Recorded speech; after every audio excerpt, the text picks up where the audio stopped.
Iran से deal पर US media का बहुत बड़ा दावा। क्या है दावा? संवर्धित यानी कि जो एनरिच्ड यूरेनियम है वो सौंपने पर ईरान सहमत हो गया है। अब खैर ये दावा जो है वो अमेरिकी मीडिया की तरफ से, ईरान ने यूएस को मौखिक आश्वासन दिया। तो देखिए, जो आश्वासन दिया वो वर्बल दिया है और इसी को लेकर अमेरिकी मीडिया ये मान बैठा है कि अब ईरान यूरेनियम सौंप ही देगा।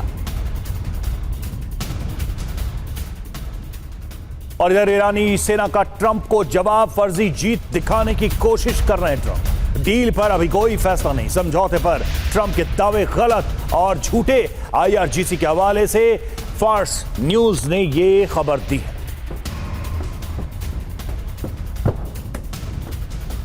तो डील पर कोई फैसला नहीं, ये आईआरजीसी ने कहा है और समझौते पर ट्रंप के दावे गलत हैं, झूठे हैं। तो ट्रंप को ईरान का जवाब सरेंडर नहीं बल्कि अब सर्वनाश होगा। यूएस का दावा क्या, ये आप जानिए। संवर्धित यूरेनियम सौंपने पर ईरान का मौखिक आश्वासन मिल गया है। एक्सियोस के हवाले से खबर आ रही है। आईआरजीसी का जवाब क्या है? समझौते वाली बात आधा सच है और आधा झूठ है, ये फार्स न्यूज के हवाले से। आईआरजीसी आगे क्या जवाब दे रहा है? दावे के पीछे फर्जी जीत दिखाने की लगातार अमेरिका कोशिश कर रहा है और इसमें एक बड़ी चाल भी नजर आती है। दावे के पीछे फर्जी जीत और मतलब आप समझिए, संवर्धित यूरेनियम पर ईरान के रुख में कोई भी बदलाव नहीं है।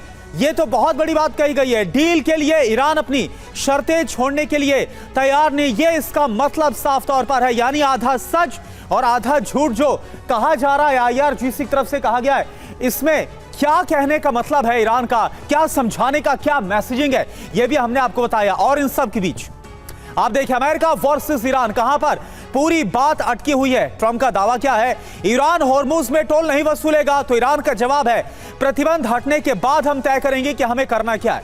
इसके अलावा ट्रंप दावा क्या कर रहे हैं? ईरान संवर्धित यानी एनरिच्ड यूरेनियम को पूरी तरह से नष्ट कर देगा, बर्बाद कर देगा। तो ईरान का जवाब क्या? अमेरिका के दावे में कोई दम है ही नहीं। यानी यूरेनियम की बात को तो हर बार सिरे से खारिज किया जा रहा है। अब ईरान की नई शर्त क्या है? फ्रीज किए गए पैसों में से $12 बिलियन फौरन पहले उसको दिए जाएं और इसके अलावा ये रुपए मिलने तक हम कोई बातचीत, ये रकम जब तक हमें नहीं मिल जाती है तब तक हम कोई भी बातचीत नहीं करने वाले हैं। लेबनान में हिजबुल्लाह के हिसाब से सीज फायर होना चाहिए, यानी हिजबुल्लाह जैसा चाहता है उस तरीके से इजरायली हमलों को रोकना है। यानी कुल मिलाकर पेच यहां पर रवि फंसता हुआ नजर आ रहा है। मेजर जनरल ब्रजेश कुमार हमारे साथ स्टूडियो में मौजूद है। ब्रजेश सर, जिस तरीके से मनीष कह रहे थे कि कुछ बड़ा डिसाइड करने के बाद ही ऐसी चुप्पी होती है, और बड़ा डिसाइड क्या हो सकता है? पीस प्रोसेस में जो हाल है वो हमें दिख रहा है, कंडीशंस जो हैं उसको लेकर दोनों जस के तस हैं। वॉर ऑप्शन पे अगर अमेरिका जाता है तो क्या बड़ा सरप्राइज कर सकता है? क्या ऐसा कर सकता है जो पिछली बार से बड़ा होगा? आपकी दृष्टि में एक युद्ध नीति क्या हो सकती है अमेरिका की अगली ईरान के खिलाफ? रवि, बहुत पुरानी कहावत है, if you want piece be prepared for war. तो यहां प्रिपेयर्ड नहीं, वॉर चल रहा है और बीच में सीज फायर हुआ है जिसकी अवधि भी बढ़ाने की बात की जा रही है। अगर प्योरली मिलिटरी टर्म से देखें तो ईरान की हालत उतनी अच्छी नहीं है। जहां तक अमेरिका का संबंध है, उसके सारे troops, central command, US central command और एडिशनल एयरक्राफ्ट कैरियर्स, एयरक्राफ्ट रिफ्यूलर्स सब तैनात हैं। ईरान की नाकेबंदी हो रखी है और इकोनॉमिकली उसको पीड़ा हो रही है। जी, छिटपुट घटनाएं होती रहती हैं जो कि आमूमन है सीज फायर में। किसी ड्रोन का, जैसे सुना केल्श आइलैंड पे ड्रोन का मार गिराना, या फिर ईरान का रिएक्शन में कुवैत पे हमला करना, ये सब चीज़ें चल रही हैं। इस माहौल के अंदर बातचीत जोरों से चल रही है, लेकिन वो पर्दे के पीछे है। सुनने में ये भी आया है पाकिस्तान के साथ साथ कतर भी इसमें शामिल हो गया है और कतर के जो अल थानी और ईरानियन डेलीगेशन यूएस में गया है वगैरह। तो पीछे बातचीत चल रही है। कहानी ये हो रखी है कि अमेरिका के पास में मिलिटरीली एसेज हैं मगर क्या वो उसको कमिट करने के लिए तैयार है, ये एक प्रश्न है जो बड़ा मुश्किल है। एक इस मामले में, क्योंकि ये जितनी वॉर है या वॉर की तैयारी हुई है या हुआ भी है, ये नॉन कॉन्टैक्ट ऑपरेशंस है। यूएस ने ट्रूप ग्राउंड पे नहीं उतारे हैं। क्या इस भय से ही काफ़ी है ईरान को नेगोशिएशन टेबल पे लाना? शायद नहीं। और इस करके जब नाकेबंदी है, ईरान तेल नहीं बेच पा रहा है, सिर्फ कैस्पियन सी के रास्ते कुछ चीज़ें भेज सकता है रशिया को, और सारा बंद है, तबाही हुई है। लीडरशिप के ऊपर में भी मुश्किल है।